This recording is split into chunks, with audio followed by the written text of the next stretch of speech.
du'a moone Iyyasuus du'a mo'een jiru jechuun Phaawulos kana jedhama Iyyasuus ani du'a mo'e bakka takkattu hin jiru wangeela irratti yoo jiraatte pheenxeen ta'a. Egaa kuni amantii kanadha amantiin nuti jennu garaagarummaan isaa. Iyyasuus Kiristoos ani du'eetiin du'a mo'ee dhufe takkaa jedheen beeku gobazi wangeelan dubbistanii bar kanaan rakkannee bar namni wangeelan dubbisne nama rakka yoomiyyuu kan dubbise nama rakku. Wangeela irraa si baasu. Fidi bakka Iyyasuus Kiristoos ani du'eetiin du'a mo'adde kan jedhu fidi ammaan pheenxee si taashaadha. Ashi Iyyasuus du'ee du'aa ka'uu isaa si hin baasa. Gobazi bakka Iyyasuus ani du'eetiin guyyaa sadii booda du'aa kaafamee du'a mo'ee dhufe kan jedhu fidime. Ashi na eegi. Ayya. Yoon finne islaama taata yoo fidde pheenxeen si ta'a. Olii galle?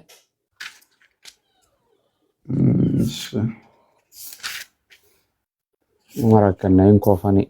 That's funny, bro. It is funny. It is funny what they preach.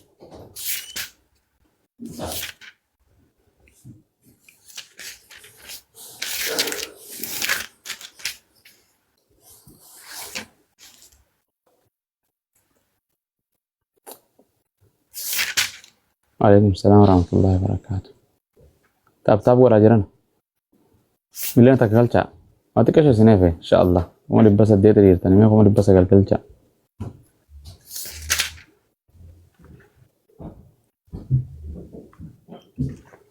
Nuti waan Iyyasuus itti lallabne isaan waan Phaawulos nutti himan jiran.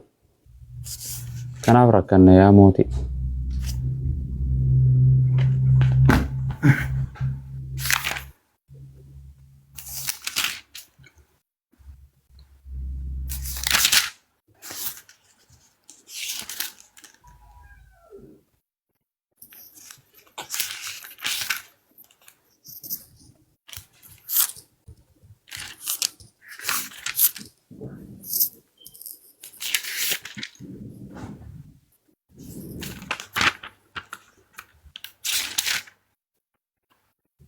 Wata pheenxeen biraa yoo jiraattan galaa.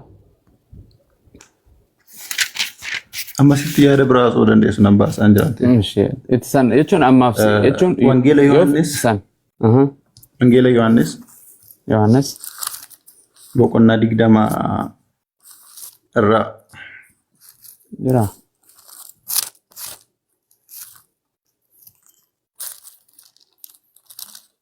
Guutummaa isaa si dubbisu. Wangeela Yohaannis guutuu moo? Hayi boqonnaa 20 sana. 20 irraa eegaltee ilaa isa? 20 bicha 21 bira gaa'uu dhiisuu mala.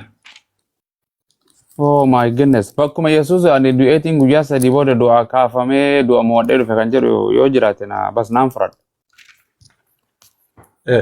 Ilaali waa tokko sitti himu. Natti mi'a.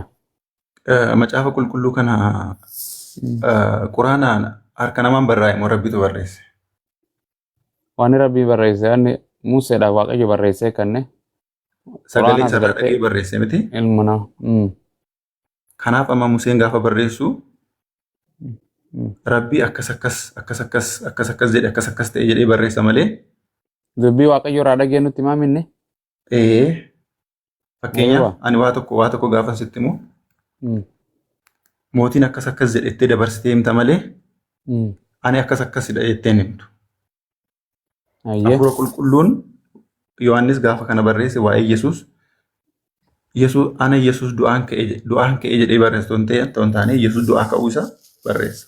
Yohaannis keessa dubbiin jirtu dubbii Iyyasuus qalama diimaan dubbiin Iyyasuus qalama diimaan godhanii jira wangeela irraa jechuun yoo laaltee dubbii qalama diimaadhaan haayilaayitii waan Iyyasuus barsiisaa ture. Hunda isiitu Iyyasuus barattoota kallattiidhaan ani dhugicha isa Waaqayyo irraa dhageessinitti meeraa jedha.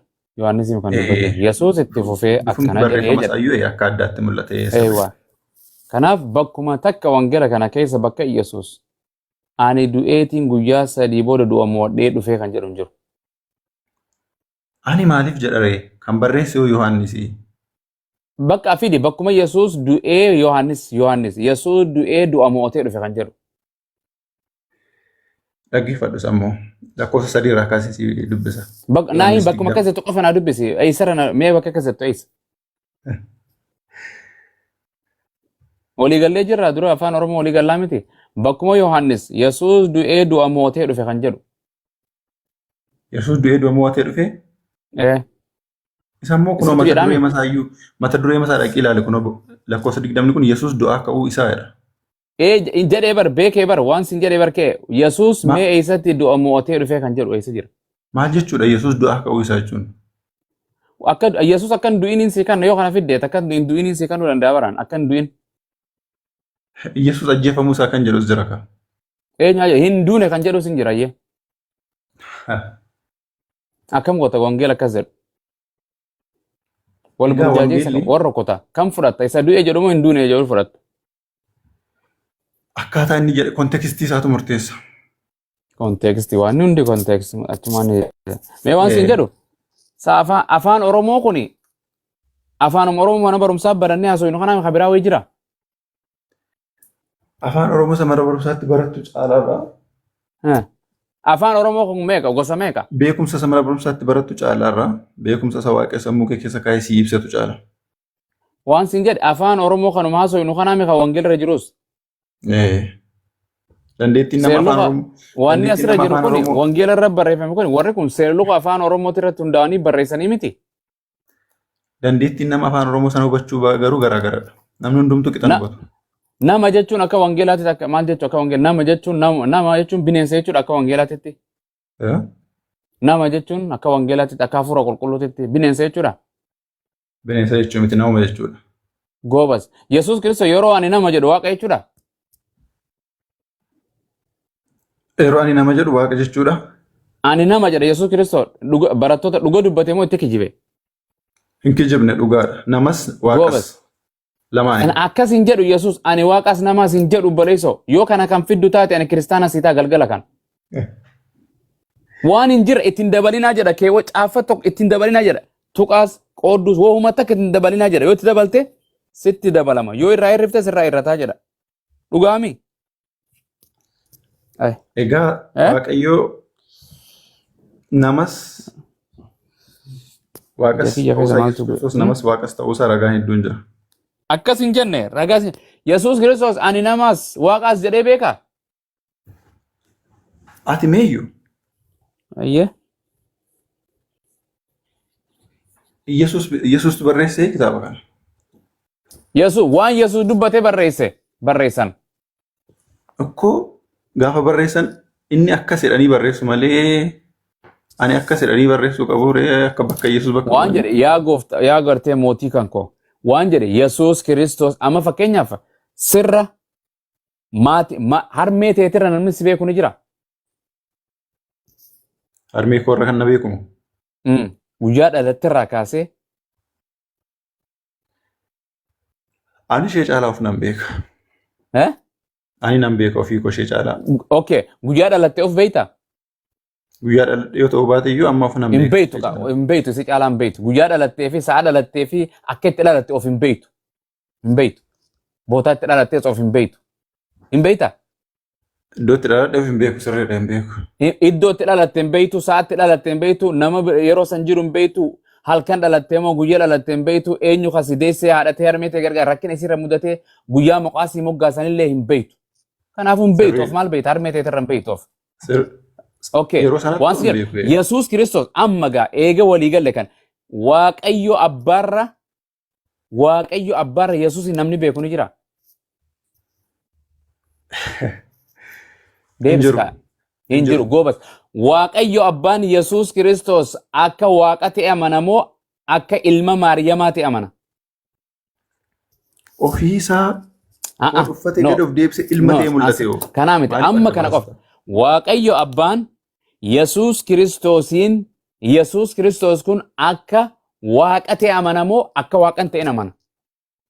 Namas waaqa Ragaan si kan nu deemu. Namas waaqa akka ta'e amana. Namas waaqas akka ta'e amana. Ragaan akan.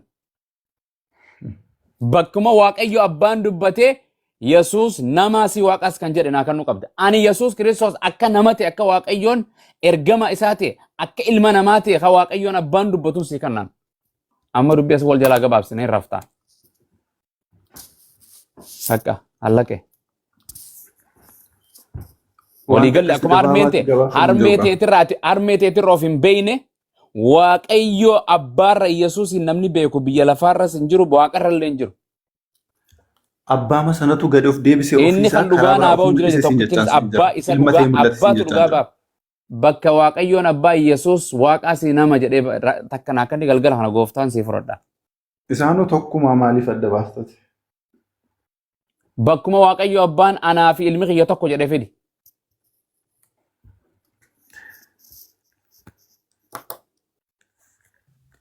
Siigalee jira amma harmee teetirraa ati of hin beektu. Iyyasuus Maqaas mataan harmee teetti isaayyuu moggaase ati motti hin moggaafne. Guyyaa dhalattee of hin beektu sitti mamaree harmee teetuu hin beektu abbaa keetuu hin beektu isaan tunuutu abbaa keeti sin jedhe malee hin beektu ati. ani nama kaa. Ani nama kaa. Yesuus Waaqayyoon akka namatti amana Waaqayyo abbaan ragaan sii kana. Yesuus Kiristoos okay hayya sirraa dhiisa Waaqayyo abbaan Yesuus irra namni of ati Yesuus siitu Yesuus atiitu Yesuus beekamoo Yesuusu of beeka. Ana akkamittiin Iyyasuus hin beeka? Iyyasuustu na beeka malee naanu. Goobas waan Yesuus jedhe hin fudhattamoo hin gatta. An fudhadha. Waan Yesuus dubbatu dhugaadha moo dhara? Dhugaadha. Namni Yesuus irra of beeku jira. Atiitu Yesuus lubbuu isaa beekamoo ofii isaa of beeka. Namiitu? Waa'ee isaa Yesuustu beekamoo atiitu mootiitu beeka waan Yesuus ta'e. Iyyasuustu beeka. Anatti immoo ani immoo nan amana sanni jedhe sana. Goobas waan isa jedhe. Yesuus Kiristoos ani nama jedhee of amana moo ani waaqa jedhee of amana? Iyyasuus Kiristoos waaqas namas. Ragaan akkanni kiristaanaan sii ta'a bakka Yesuus akkasitti jedhu. Yeroo itti fudhachuu danda'a gaaman baasutti. Okay, ani sii kannu Yesuus Kiristoos akka nama ta'e ani nama jedhu. Akkas of keessaa fuudha. Ani iyyuu beeka iddoon ani nama. Okay, kanaafu goobas kanaafu dhugaadha moo soba? Namas waaqas kaa Iyyasuus Kiristoos. No, Yesuus an namas waaqa jedhe wangeela Yohaannis boqonnaa 5 lakkoofsa 30 irratti ani dhugicha isa Waaqayyo irraa dhageessanitti meera. Eenyu irraa dhagee jedhe? Isa Waaqayyo irraa dhageessan. Waaqayyo kamirraa dhagaa? Iyyasuus Kiristoos ofiisaas waaqas nama waan ta'eef isumarraa. Abboo afaan Oromooti. Yesuus Kiristoos ani dhugicha isa Waaqayyo irraa dhageessanitti meera jira. Yesuus Kiristoos waaqa kamirraa dhagaa? Inni waaqas namas waan tureef. Akkanas hin jenne goobazii kiyya. Naa deebis. Yesuus Kiristoos ani dhugicha isa Waaqayyo irraa dhagee jedhe. Waaqayyo kamirraa dhagaa Yesuus dhugicha. Ofiisaa sagalichuma waan ta'eef waaqas waan ta'eef rakkoon qabu. Yesuus Kiristoos ani dhugicha Waaqayyo irraa dhagee jedhe. Waaqayyo kamirraa dhagaa? Waaqayyo isa abbaa jedhamerraa. Goobas Waaqayyoon abbaanoo eenyurraa dhagaa? Waaqa kan inni waaqa dubbisaadha malee eenyurraa. Kana hin dhaga'u jechuudha. Waaqayyo Yesuus qaamarraa dhaga'u qaba. Waaqayyoon abbaan qaamarraa dhaga'u hin qabu. Itti fufee Yesuus ani dhugicha isa Waaqayyo irraa dhaga'u isinitti meeraa jira. Isin garuu ana Waaqayyo ajjeesuu barbaaddan jedhe moo ana nama ajjeesuu barbaaddan jedhe? Calqaba sii deebiseen ture gaaffii kana nama. Ammarra deebisee na gaaffisaa jirta malee. Yoom naa deebise? Calqaba irratti sii deebiseen ture. Ila. Iyyasuus kuni bifa lama qaba. Amala namummaa guutummaatti fitsum. Eenyu kasedhe? Yesuus ani bifa lama Yesuustu jedhe moo sii jedhe? Eenyu kasedhe? Sagalee isaatu. Bifa lama qaba ani bifa lamaan qaba. Munaafiqa jechuun namni bifa lama qabu. Munaafiqa jedhaniin hypocrite. Eessatti Yesuus ani bifa lamaan qaba jedhe. Eessa barattoota isaatiin bifa lamaan qaba jedhe. Harmee isaatiin eessa bifa lamaan qaba jedhe. Foon uffatee dhufee namarraa. Foon sibiila hin uffanne foonuma uffatee nama dhalate. Uumama hin dhalate abbaa malee dhalate. Inni dhalate sunuma waaqichuma sagalee ture sanatu dhalate. Ati jedhe Yesuus Kiristoos barise ani bari si mormuu miti waan wangeela irra hin jirre yoo jettu mooti hin fudhadhu. Hin fudhadhu. Waan Yesuus hin jedhin maaf nan lallabda. Waan Waaqayyoon hin jedhin maaf lallabda. Akkati dirqama fudhattoota hin taane dhugaa jiru sitti maayiraan. Ati fudhatu. Okay, Yesuus bifa lamaan qabaa jedhee barsiise. Yesuus waggaa 3 barattoota duuka buutu godhatee nama 12 filate. Jara kana waggaa gartee 3 kanaaf ji'a 6 kana ani bifa lamaan qabaa. Waaqummaa fi namummaan qabaa jedhee guyyuma tokko barsiise. Moo isinuma akkana jedha bakka waldatti kana jedha mootii. Maan dhiifne waan akkanaa kana isin. Kanaan nu rakkee waan biraatti nuti. Sagalicha jedha. Sagalicha jedha. Sagalicha kam? Sagalee Waaqayyoo jedha. Sagalee Waaqayyoo kana keessa waan jiruun siima dura. As keessa dubbii Waaqayyoo abbaa jira takka. Sagalee Waaqayyoo abbaa. Sagalee raajota xiqqaa fi gurguddaa. sagalee harree bal'aam harreen dubbattu jira sagalee sayxaanii dubbatee jira sayxaanii Yesuus wajjin haasa'ee jira sagalee gartee Phaawulostu jira sagalee duuka buutu Yesuustu jira sagalee namootaatii jira miti jiru hin jiru waan nama jedhe kun dhara Radeebii jedhime. as wangeela kana keessa yeroo marraan qabnu ta'anis dubbii waaqayyo abbaa jira dhuga moo soba Dubbiin Waaqayyo Abbaatu jira wangeela kana keessa. wangeelota kana keessa bakka waaqayyo abbaan itti dubbatu jira dhuga moo soba Hundumti isaa sagalee Waaqayyooti si afaan oromoon beeku gurbaan afaan oromoon singari wajjin haasa I'm really sorry na rakkiste sille rakkuun barbaanne afaan oromoo si hojjaasa jiru kun siif hin galu I don't know waan hin godhu maal memorii wakkam maal si godhareen okay singar nagaan siif haa ta'u Dirqama akkasii galatti haasawwan irra hin jiru kaa. no afaan oromoo si wangeeluma kana keessa ati irraa quban qabdu wangeela kana keessa akka dubbiin waaqayyo abbaa jirtu ni amantamu amantu Guutummaan isaa dubbii Waaqayyo Abbaati si jechuudha. afaan oromoo sitti haasa'u jira afaan oromoo kallattiin si haasa'u jiru kun wayoo siif hin galleen waan godhu hin qabu as keessa dubbiin sayxaanii Yesuus dubbate jira moo hin jiru ayyee Dubbii seexanaa miti kira.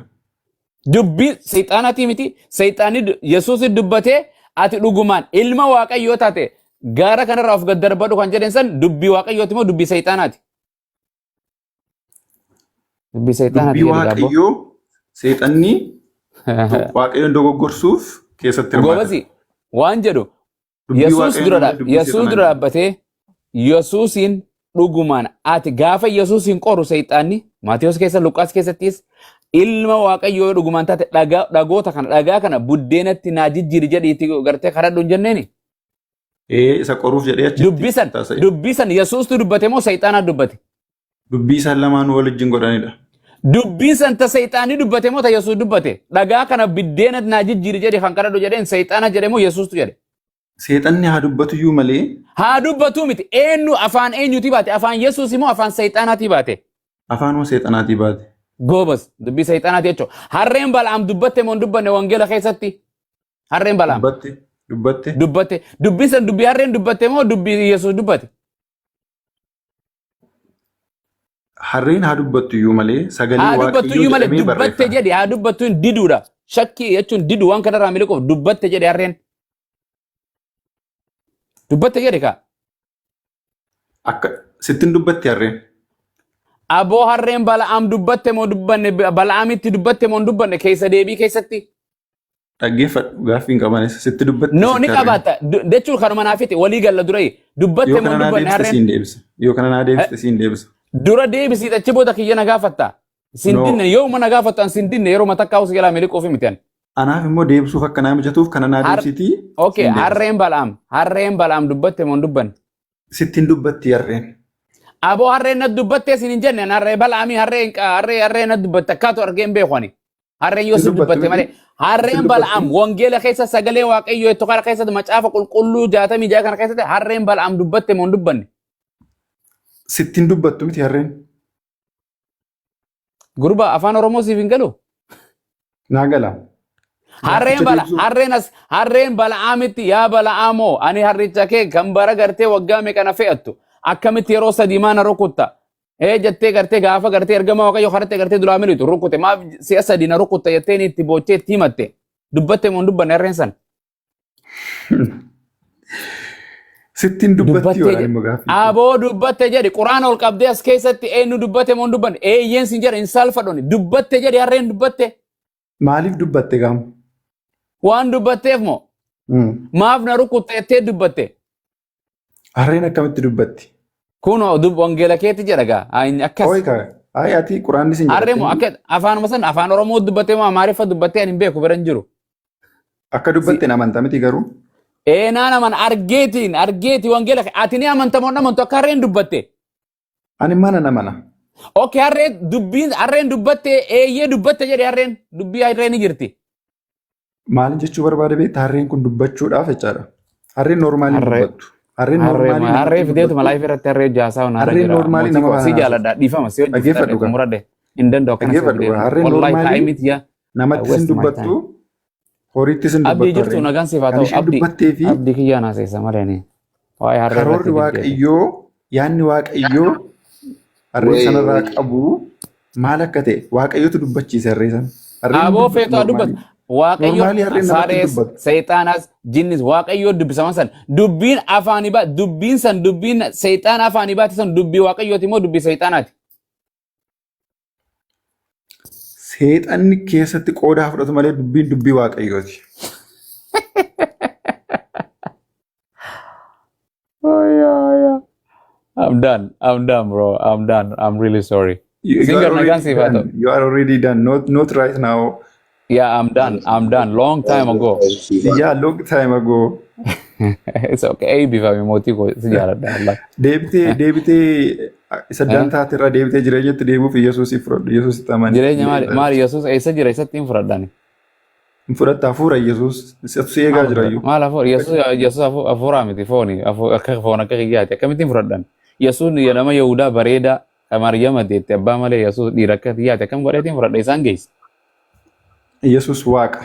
Namas. Yesuus waaqaa miti. Hin jedhu bakkuma Namas ta'ee mul'ateera.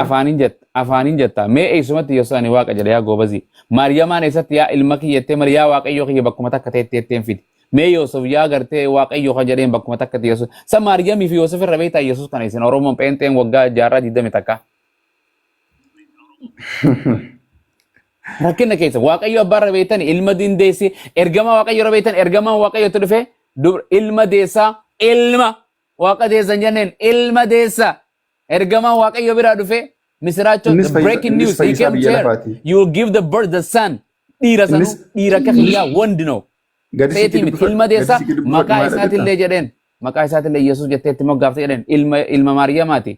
Sagalichumatti dubbiste kanarraa maalidha beektaa? Innis fayyisaa biyya lafaati. Saba isaa hundumaa bilisan baasaadha. Inni immoo cirma nama ta'uu danda'u. Saba kan bilisa baasee Fayyisaa kan ta'uu danda'u yoo jiraate waaqa malee nama miti. Maal fayyisa ofuun fayyifne madaa isaa akkasii waraanuu Yesuus ifa hin fayyifne isa waraaname mira Yesuus. Dhaggeeffadhu. Obboleessa xiqqoo haasawnuun isaatii bikkayaan. Ayyee hin haasawna singar jirtu. Nagaa galata gooftaa. Hirriba jirta moo hirriba kaatee taa'aa jirta akka kiyyaa kana. Taa'aa jira osoo hin taa'e. Osoo hirribaan kaan seenaa itti yaadda laabii. Maa namni bara kana akkana ciisaa haasawaa bara. Gimmaasha ka'eetti gimmaasha hin ciisa. Fooni afurmaan ol ka'e malee fooniin ciisu jira bara qaamaan hin kaane. Baay'een isaanii rafaa jirani garuu. Maatiin rabbashin kaabboo ollaa fi maatii. Rakkina qabu iddoo namni baay'een jiru hin jiru. Okay, obboleessa keenya kabajaa kana wajji mootii nagaan waliin deemne yoo naafetis nagaan suuta waliin haasofne walii galla yoo waliin gallees akkasuma addaa baana ka'a. Rakkoon qabu dubbiin dubbii walii galteeti. Akkasi ani islaama ta'oo. Ani kiristaana. Kiristaana keessa pheenxee ortodoksii. Ani pheenxeedha. Eenyutu pheenxee ta'e siin jedhe ani islaama quraanaatu islaama ta'e naan jedhe. Pheenxee ta'ee akkas ta'e waa tokko waliif hubannaa mire lachuu nama sammuu qabu hin dubbannaa. Ani pheenxee akkas waan jedhu hin beeku ani hordofaa kiristoosiiti. Pheenxee kaatolikii ortodoksii yookaan ammoo moggaasa namaati. Ani ammoo hordofaa kiristoosii qofa hin beeka. Duuka bu'aa kiristoosii. Pheenxeen amantii miti. Pheenxeen amantiidha si biratti. Pheenxeen moggaasa maqaa namaati malee namni gadhisee itti baase malee. Eenyuun moggaasa? Okay, waan kana Yesuus pheenxee Yesuus hin moggaafne barattoonni Yesuus hin moggaafne ifumaaf namni kan waldaa maquma ifumaaf moggaafatan jechuudha waan wangeela irra jirreemi. Kiristaana jedhamee mogga'ee wangeela irra jirtuumi. Wangeela irra jirtuumi pheenxeen. Pheenxeen hin jiru maal godhee pheenxeen. Pheenxeen maal godhe. Okay. Kiristaana Goobas ayyee ortodoksii muslima moo kiristaana? Isaan karaa isaatti fudhatan hin beeku kiristaana jedhanii ammoo isaan. Jedhanii ati hin beektu? Ortodoksiin muslima moo kiristaanaan siin jedhe? San keessa nan galchiin jedhe. Laafii gaafadhe jechuun adda baafachuu amantii tana sadeen islaama pheenxee ortodoksii sadeen kana takka irra deebisu qabna. Okay, pheenxeen kiristaana moo kiristaanaa miti? Kiristaana. Goobas akkasitti kitaaba 66 qabdi. Ortodoksiin kiristaana moo kiristaanaa miti? Kiristaana isaanis. Goobas maaliif ortodoksiin ta'e maaliif pheenxee taataati? Yaada isaa itti fudhatan yookiin hubannaa isaa itti hubatanii kan itti hubannu garagara. Yesuus waaqa jedhanii nama nani? Isaanuu ni amanu. Ati waaqettee amantaman amantu? Ni amanu. Yesuus ilma waaqayyooti jedhanii amanan? Ni amanu. Atis ni amanta. Maaliif ortodoksiin taane ree? Maaliif pheenxee filatta? Ani immoo Okay, pheenxeen ortodoksiin sirrii amantii sirriiti moo amantii sirriitii miti? hin beeku isaan. Kiristaanaan jechuutti hin jirtu? Ani Kirista. Amantiin pheenxeen sirrii moo sirrii miti? Hin beeku. An kiristaanummaa kiyya beeka. Kiristaan amantii Pheenxeen sirrii. sirrii miti jechuudha. Kiristiyaan obboleessu kiristiyaan jedhu hordofaa kiristoosii duuka bu'aa kiristoosii. Okay, ayya. Kiristaana jechuun amantiidha. Kiristaana jechuun amantiidha. Kiristaana jechuun amantiidha. Eenyu kiristaana ta'e isin jedhe? Kiristaana ta'e kiristaana ta'e osoo hin jedhin ani duuka bu'aa kiristoosii gaafteera. Pheenxees ta'e hin jenne ortodoksii ta'e hin jenne. Bala duuka bu'aa kiristoos gaaftee irraa kaasee kiristaana jedhamee Yesuus Kiristoos kiristaana ta'a jedhee kiristaana Yesuus Kiristoos pheenxee lallabuu ture moo kiristaana lallabuu ture moo ortodoksii lallabuu ture biyya lafaarra gaafa jiru? Inni mootummaa waaqayyoo lallabuu ture. Barattoonni Yesuus barattoota Yesuus keessaa tokko pheenxee kan jedhamu hin jira ka pheenxee amantii pheenxee qabu. Kana irratti maa sa'aatii guddaa yaada jiru gaggeessee. Okay, dhiisne. Hayyee Yesuus Kiristoos